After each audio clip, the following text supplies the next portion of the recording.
Hi అండి అందరికీ. ఈరోజు మనం ఈ వీడియోలో నేర్చుకోబోతున్నవి ముఖ్యమైనటువంటి అర్థాలు. మీకు సిమిలర్ గా ఉన్నటువంటివన్నీ కూడా ఒక దగ్గర పెడుతూ మనం వీడియో అందించడం జరిగింది కాబట్టి చివరి వరకు చూడండి. ఇది మీకు చాలా యూస్ఫుల్ అవుతుంది. మరి ఏదైనా రాంగ్ ఉన్నట్లయితే తప్పనిసరిగా కామెంట్ చేయండి. ఇక్కడ ఫస్ట్ బిట్ కనుక చూసుకున్నట్లయితే క్రింది అర్థాలలో సరి అయిన దానిని గుర్తించండి. క్రింది అర్థాలలో సరి అయిన దానిని గుర్తించండి. ఆరుగాలం అంటే ఏడాది అంత. ఆమడ అనగా 8 మైళ్ళ దూరం.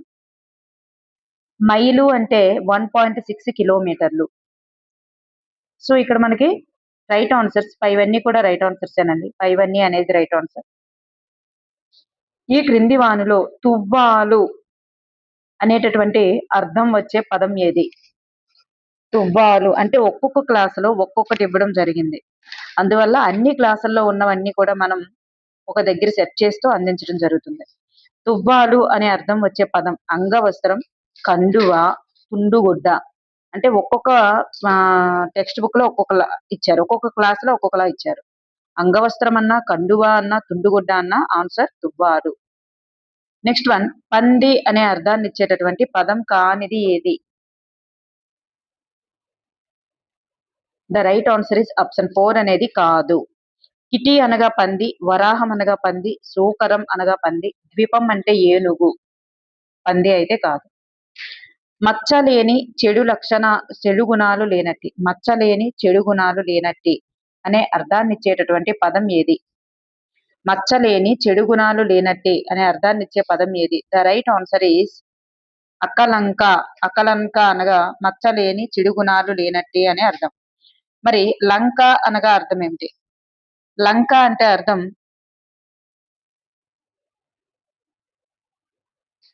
అకలంక అనగా మచ్చలేని చెడు గుణాలు లేనట్టు అని అర్థం. మరి లంక అనగా అర్థం నదిలో పైకి లేచి ఉన్న భూభాగం. నదిలో పైకి లేచి ఉన్నటువంటి భూభాగం అని అర్థం. అంకె అనగా వశం. వశం అనే అర్థం. వశం. అనుంగు అంటే ప్రియమైన, ప్రియమైన అని అర్థం. సో అకలంక అనగా ఆన్సర్ అవుతుంది.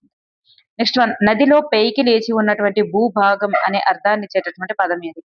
నదిలో పైకి లేచి ఉన్నటువంటి భూభాగం అనే అర్థాన్ని ఇచ్చేటటువంటి పదం లంక. లంక అనేటటువంటిది. నెక్స్ట్ వన్, జాలు అనగా అర్థం ఇక్కడ ప్రవాహం అండి. జాలు అనగా ప్రవాహము, గుర్తుపెట్టుకోండి. జాలు అనగా ప్రవాహం. నెక్స్ట్ వన్, ఈ క్రింది పదాలలో పండితుడు అనే అర్థాన్ని ఇచ్చేటటువంటి పదం ఏది? పండితుడు అనగా అర్థాన్ని ఇచ్చేటటువంటి పదం. రైట్ ఆన్సర్ ఈజ్ బుధుడు. బుధుడు అనగా పండితుడు. కోవిదుడు అనగా అర్థం విద్వాంసుడు. విద్వాంసుడు. కోవిదుడు అనగా అర్థం విద్వాంసుడు. బుధకోటి అంటే బుధుడు అంటే పండితుడు. బుధకోటి అంటే పండితుల యొక్క సమూహం. బుధకోటి అంటే పండితుల సమూహాన్ని బుధకోటి అంటారు. పండితుడు అంటే బుధుడు. మరి కోవిదుడు అంటే విద్వాంసుడు. సో ఇక్కడ మనకి ఆన్సర్ ఓన్లీ బుధుడు అనేది మాత్రమే ఆన్సర్. నెక్స్ట్ వన్, క్రింది వాణిలో స్త్రీ అనేటటువంటి అర్థాన్ని ఇచ్చే పదాలు కానిది ఏది? మనకి ఒక్కొక్క క్లాసులో ఒక్కొక్కటి ఇచ్చారండి. అన్నింటినీ జత చేసి ఒక దగ్గర మనం సెట్ చేయడం జరిగింది. స్త్రీ అనే పదానికి స్త్రీ అనేటటువంటి అర్థాన్ని ఇచ్చే పదం కానిది ఏది? మరి అతివా అన్న, ఇంతి అన్న స్త్రీయే. చానా అన్న, పొలతి అన్న స్త్రీ. నారి అనగా వనిత అనగా స్త్రీ. మరి వల్లభ అంటే స్త్రీ కాదు, భార్య. భార్య అనేటటువంటి అర్థం వస్తుంది. ఆలు అనగా కూడా భార్య అనే అర్థం వస్తుంది.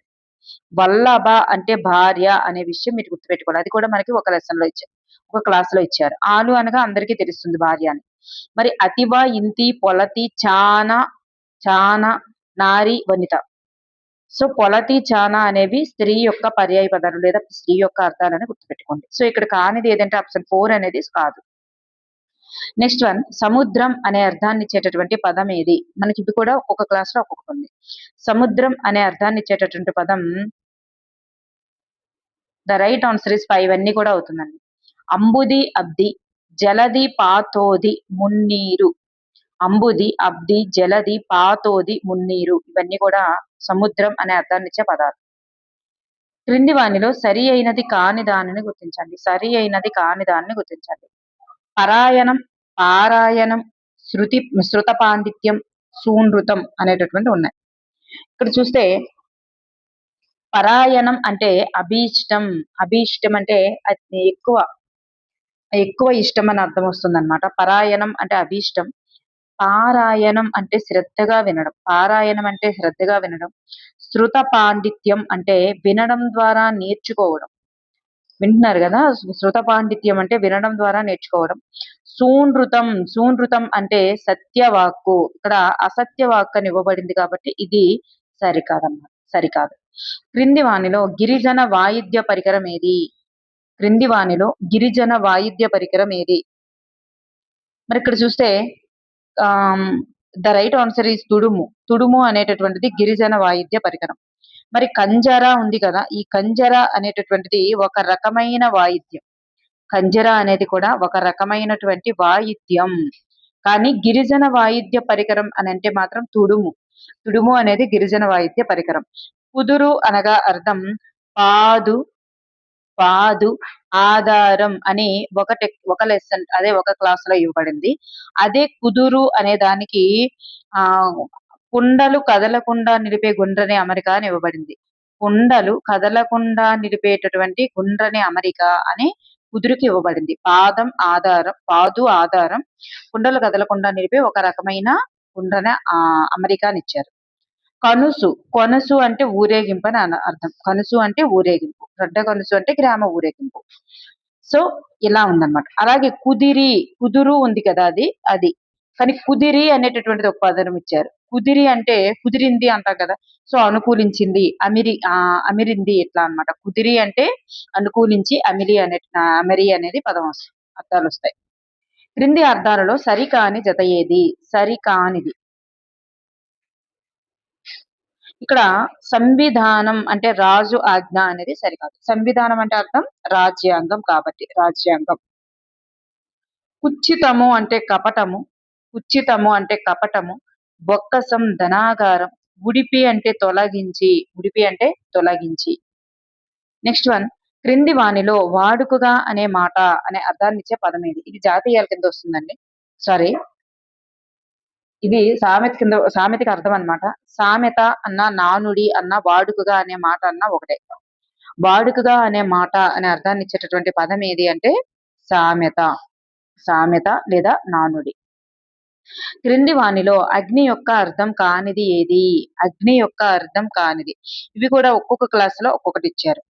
అగ్ని యొక్క అర్థం కానిది ఏది అంటే ఇంగళము అన్న అగ్ని, జ్వలనము లేదా జ్వలనుడు అన్న అగ్ని, అనిలము ఉదకము అంటే అనిలము అంటే గాలి, ఉదకము అంటే నీరు. అనిలము అంటే గాలి, ఉదకము అంటే నీరు. నిప్పు అనలము. నిప్పు అనలము అంటే అగ్ని. చూసారా, అనలము అంటే అగ్ని, అనలము అంటే అగ్ని, అనిలము అంటే గాలి, ఉదకము అంటే నీరు. సో దహనుడు అన్న వాహిని అన్న అగ్నియే అవుతుంది. కానీ ఇక్కడ సరికానిది ఏది అంటే అనిలము ఉదకము అనేటటువంటిది సరికాదు. ఎందుకంటే అనిలము అంటే గాలి, ఉదకము అంటే నీరు, అనలము అంటే అగ్ని అన్నమాట. క్రింది అర్థాలలో సరి అయినది ఏది? క్రింది అర్థాలలో సరి అయినది ఏది? ద రైట్ ఆన్సర్ ఈస్, ఇక్కడ పైవన్నీ కూడా సరి అయినవి. కరి అనగా ఏనుగు, భద్రగజము అంటే పుట్టపు ఏనుగు, అంబారి అంటే ఏనుగు మీద పీఠం. కరి అంటే ఏనుగు, భద్రగజము అంటే పుట్టపు ఏనుగు, అంబారి అంటే ఏనుగు మీద పీఠం. సో ఇక్కడ మనకి పైవన్నీ కూడా సరి అయినవి. నెక్స్ట్ వన్, చెట్టు యొక్క అర్థం కానిది ఏది? ఇది కూడా మనకు ఒక్కొక్క క్లాస్ లో ఒక్కొక్కటి ఇచ్చారు. చెట్టు యొక్క అర్థము కానిది ఏది? చెట్టు యొక్క అర్థం కానిది. చెట్టు అనగా బూరిజము, తరువు, మహీరుహం. చెట్టు అంటే బూరిజము, తరువు, మహీరుజం అవుతుంది. విపినము అంటే విపినము అన్న, కాననము. కాననము ఇది కూడా ఒక క్లాస్ లో ఇచ్చారు. విపినం అనే ఒక క్లాస్ లో ఇచ్చారు, కారణం అనే ఒక క్లాస్ లో ఇచ్చారు. వీటిని రెండింటి అర్థం అడవి. అడవికి విపినం అన్న, కారణం అన్న అడవి అర్థం వస్తుంది. బూరిజము, తరువు, మహీరుహము అంటే చెట్టు అవుతుంది అన్నమాట. సో ఇక్కడ మనకి ఆప్షన్ 2 అనేది సరికాదు. క్రింది వానిలో తొర్రా అనే అర్థాన్ని ఇచ్చేటటువంటి పదం ఏది? ఇక్కడ చూడండి, ఒక డిఫరెంట్ గా ఉండేటటువంటి, ఒక మ్యాజిక్ లా ఉండేటటువంటి వర్డ్స్ అన్నమాట. తొర్రా అనేటటువంటి అర్థాన్ని ఇచ్చే పదం ఏది అంటే కోటరము. కోటరము అంటే తొర్ర అన్నమాట. మరి కోటీరము, కోటీరము అనగా కుఠారము అనగా రెండు కూడా చూడండి, మూడు కూడా సిమిలర్ గా ఉన్నాయి. కుఠారము అంటే కుటారము అంటే గొడ్డలి, కుటారము అంటే గొడ్డలి. మరి కోటరము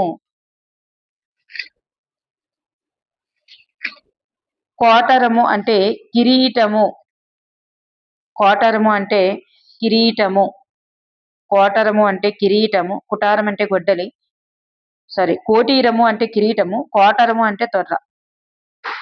కోటరము అనగా తొర్ర, కోటీరము అంటే కిరీటము, కుటారము అంటే గొడ్డలి.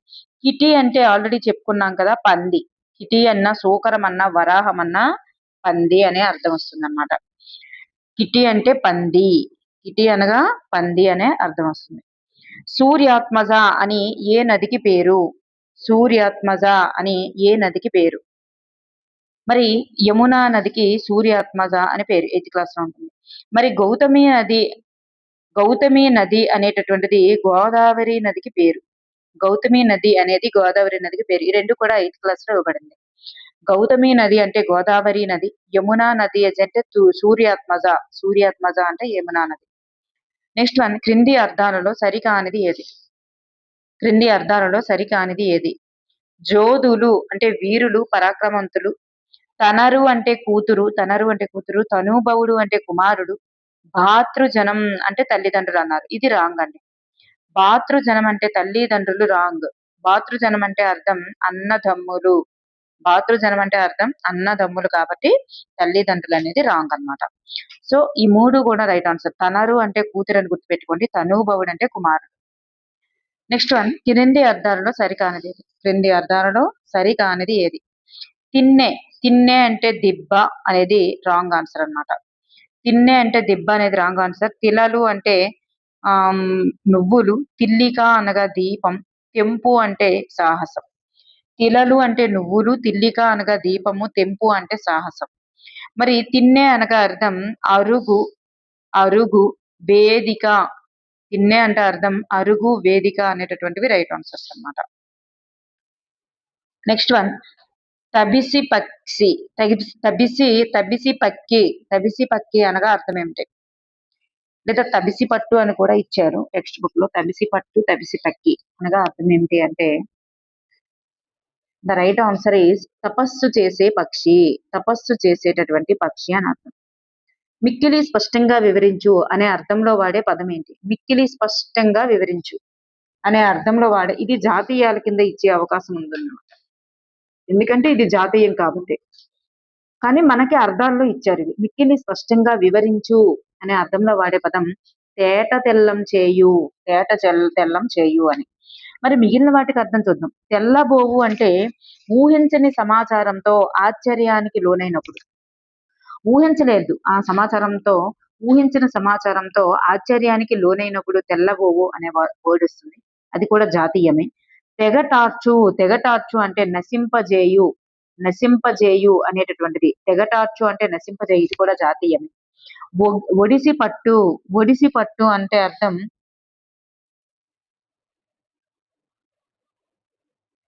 ఒడిసి పట్టు అంటే అర్థం గట్టిగా పట్టుకోను అని అర్థం, గట్టిగా పట్టుకోను. తెగటార్చు అంటే నశింపజేయు, తెల్లబోవుట అంటే ఊహించిన సమాచారంతో ఆశ్చర్యానికి లోనవ్వడం.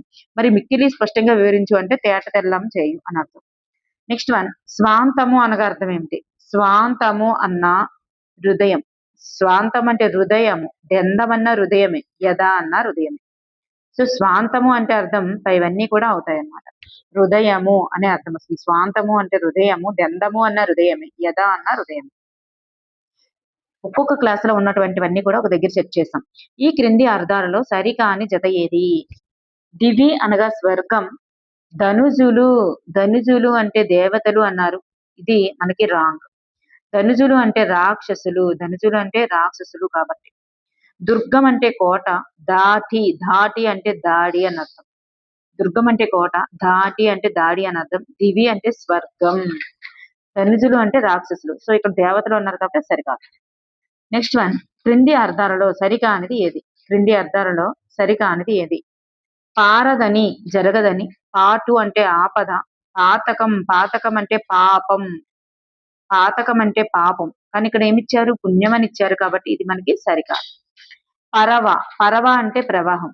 ప్రవాహానికి జాలు, జాలు అన్న ప్రవాహమే, పరవ అన్న ప్రవాహమే, గుర్తుపెట్టుకోండి. జాలు అన్న ప్రవాహమే, పరవ అన్న ప్రవాహమే. పారదని, జరగదని. పాటు అంటే ఆపద, గుర్తుపెట్టుకోండి ఇవన్నీ కూడా. నెక్స్ట్ వన్, పుంగవం అనగా అర్థం. పుంగవం అనగా అర్థం ఎద్దు. పుంగవం అనగా అర్థం ఎద్దు. క్రింది అర్థాలలో సరికాని జత ఏది? క్రింది అర్థాలలో సరికాని జత. భూషణం అంటే అలంకారం, భూషణములు అంటే అలంకారములు. అది 2 క్లాసుల్లో 2 రకాలుగా ఇచ్చారు. భూషణం అంటే అలంకారం అని, భూషణములు అంటే అలంకారాలను ఇచ్చారు.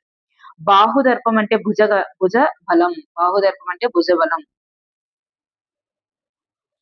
పతితం, పతితం, పతితం అంటే ప్రఖ్యాతిగాంచినది. పతితం అంటే అర్థం ప్రఖ్యాతగాంచినది అని అర్థం.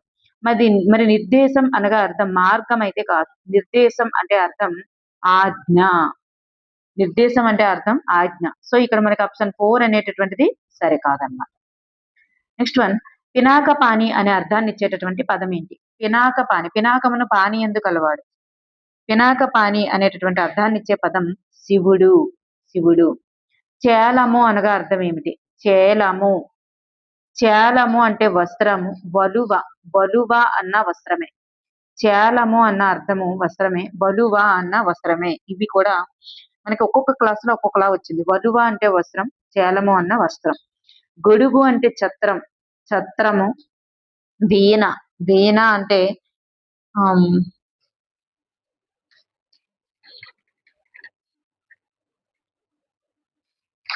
వీణ అంటే విపంచి, వీణ అంటే విపంచి, దానికి వీణ అనే మీనింగ్ వస్తుంది.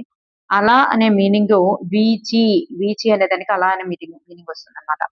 ఛత్రం అంటే గొడుగు, బలువ వస్త్రము, చేలము వస్త్రమే వస్తుంది. మరి విపంచి అంటే వీణ, వీచి అంటే అలా అన్నమాట. క్రింది అర్థాలలో సరి అయినది కానిది ఏది? సరి అయినది కానిది. పాసి అంటే వదలి, పాసి వదిలి.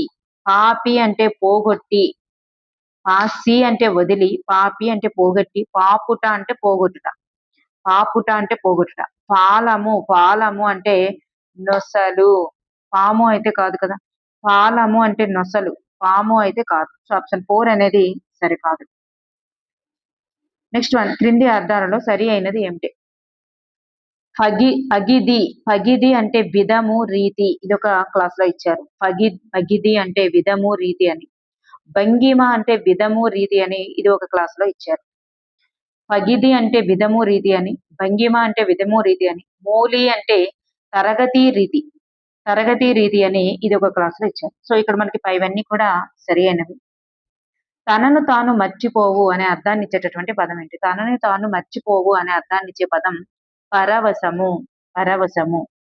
విజయుడు అనగా అర్థం ఏమిటి? ఆ విజయుడు అనగా ఎవరు? అర్జునుడు. విజయుడు అనగా అర్థం అర్జునుడు. ఒకే అభిప్రాయంతో పలకడం అనే అర్థాన్ని ఇచ్చే పదం ఏది? ఒకే అభిప్రాయంతో పలకడం అనే అర్థాన్ని ఇచ్చే పదం ముక్త కంఠం. మరి త్రిలోదకాలు ఇవ్వడం అంటే వదిలి వెళ్ళడం, వదిలిపెట్టడం, వదిలిపెట్టడం అనే మీనింగ్ వస్తుంది. దేదీప్యమానం అంటే ప్రకాశించు, ప్రకాశించు అనే మీనింగ్ వస్తుంది. సమదృష్టి, సమదృష్టి అంటే సర్వభూతములను సమంగా చూసేటటువంటి చూపుని, సర్వభూతములను సమంగా చూసే చూపునే సమదృష్టి అంటారు. అది కూడా మనకి జాతీయమే. సర్వభూతములను సమంగా చూసేటటువంటి చూపుని ఏమంటారు అంటే జాతీయమే, సమదృష్టి. వదిలిపెట్టడం త్రిలోదకాలు ఇవ్వడం, ప్రకాశించడం దేదీప్యమానం. సో ఒకే అభిప్రాయంతో పలకడం ముక్త కంఠం. రిక్త అనగా అర్థం ఏమిటి? రిక్త అనగా అర్థం, ఇది కూడా ఒక్కొక్క క్లాస్ లో ఒక్కొక్కలా వచ్చాయి. రిక్త అంటే కళ్ళ, అప్రయత్నం, ఊరక, మిన్నక, వట్టి. కళ్ళ, అప్రయత్నం, ఊరక, మిన్నక, వట్టి అనేటటువంటి ఇవన్నీ కూడా అర్థాలు వస్తాయి. బెరచు అనగా అర్థం ఏమిటి? బెరచు అనగా అర్థం ఏమిటి? బెరచు అనగా అర్థం భయపడు, బెరచు అనగా అర్థం భయపడు అని వస్తుందన్నమాట. అదే భయపడడానికి రౌద్రం, చూడండి దగ్గర మీనింగ్ అన్నమాట. రౌద్రం అంటే భయంకరం, భయంకరం అనే మీనింగ్ వస్తుంది. బెరచు అనేది మనకు టెక్స్ట్ బుక్ లో అర వచ్చిందనమాట. అర. బెరచు అంటే అర్థం భయపడడం, భయపడడం. రౌద్రం అంటే భయంకరం, బెరచు అంటే భయపడడం. కాలుడు అనగా అర్థం ఏమిటి? కాలుడు అంటే ఎవరు? కాలుడు అనగా అర్థం యముడు. మరి కాడు అంటే అర్థం కాలుడు అంటే ఎముడు, కాడు అంటే అర్థం శ్మశానం, శ్మశానం అని మీనింగ్ వస్తుంది. కాలుడు అంటే ఎముడు, కానీ కాడు అనగా శ్మశానం అనేటటువంటి మీనింగ్ వస్తుంది అనమాట. గుర్తుపెట్టుకోండి. కొక్కెర అనగా కొంగ, కౌముది అంటే వెన్నెల, కర్ణము అంటే చెవి. సో ఇవి మనకి కొన్ని కవర్ అవ్వనివి మీకు అట్లా చెప్పాను అంతేగాని.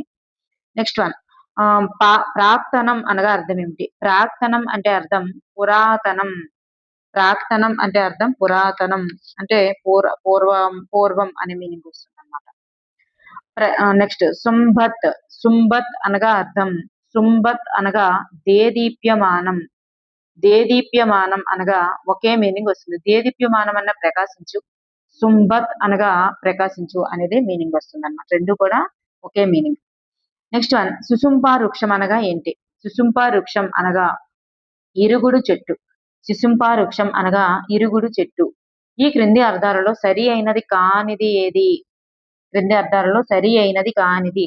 సంఘాతం అనగా సమూహము గట్టి దెబ్బ, సంఘాతం అనగా సమూహము గట్టి దెబ్బ. సునాయాసం అంటే తేలికగా లేదా తేలిక అనే అర్థం. సుంత అంటే కొంచెం, సుంత అంటే అర్థం కొంచెం, కానీ ఇక్కడ చాలా ఎక్కువని ఉంది కదా, సో ఇది మనకి రాంగ్ ఆన్సర్. సురచిత అంటే మనోజ్ఞమైన, సురచిర అంటే మనోజ్ఞమైన అని అర్థం. నెక్స్ట్ వన్, కోరిన పని చేయాలనే ఆలోచన ఈ సందర్భంలో వాడే పదం. కోరిన పని చేయాలనే ఆలోచన ఉన్నప్పుడు ఆ సందర్భంలో వాడే పదం ఏంటి? సంకల్పం. కోరిన పని చేయాలనే ఆలోచనే సంకల్పం. నెక్స్ట్ వన్, క్రింది పదాలలో భిక్షావృత్తి అనేటటువంటి అర్థాన్ని ఇచ్చేటటువంటి పదం ఏది? భిక్షావృత్తి అనే అర్థాన్ని ఇచ్చేటటువంటి పదం ఏది? చూడండి, యాచకులు అంటే అర్థం భిక్షగాలు, యాచకులు అంటే అర్థం భిక్షగాలు. అంటే మీకు సిమిలర్ గా వచ్చింది, సిచ్యువేషన్ వచ్చింది చెప్తున్నా. అంటే ఇక్కడ టెక్స్ట్ బుక్ లో ఉన్నదే యాచకులు కూడా. మరి భిక్షావృత్తి అంటే మాధుకరం, భిక్షావృత్తిని ఏమంటారంటే మాధుకరం. మాధుకరం అంటే తేనెటీగా మరి పువ్వుల దగ్గరికి వెళ్ళి ఒక్కొక్క పువ్వు దగ్గర నుంచి తేనెని సేకరించినటువంటి విధం, దాన్నే మాధుకరం అంటారనమాట. మాధుకరం. క్రింది అర్థాలలో సరి అయినది కానిది ఏంటి? సరి అయినది కానిది. శాపకం అంటే పిల్లి కోన, సారె అంటే కుమ్మరి చక్రం అండి, సారె కుమ్మరి చక్రం, కుమ్మరి చక్రం. సో ఇక్కడ బండి చక్రం అని ఉంది కాబట్టి ఇది మనకి సరికాదు. సిబ్బంగి పునుగు పిల్లి, కస్తూరి మృగం. సాల్వము అనగా డేగ, సాల్వము అనగా డేగ. సో ఇక్కడ మనకి ఆప్షన్ 2 అనేది సరికాదు, మిగతావన్నీ కూడా రైట్ ఆన్సర్. సాల్వము గుర్తుపెట్టుకోండి. క్రింది అర్థాలలో సరి అయినది కానిది. విపంచి అనగా వీణ, వీణులు అంటే చెవులు, వీచి అంటే గాలి అన్నారు. మరి వీవెన అంటే విసనగర్ర, వైనలికుడు అంటే వేణువుతో జీవించేవాడు, వీణుల విందు అంటే చెవులకి ఇంపుగా అన్నర్థం. బీచి అంటే గాలి అనేది రాంగ్, బీచి అంటే అలా అనేటటువంటిది మీనింగ్ వస్తుంది.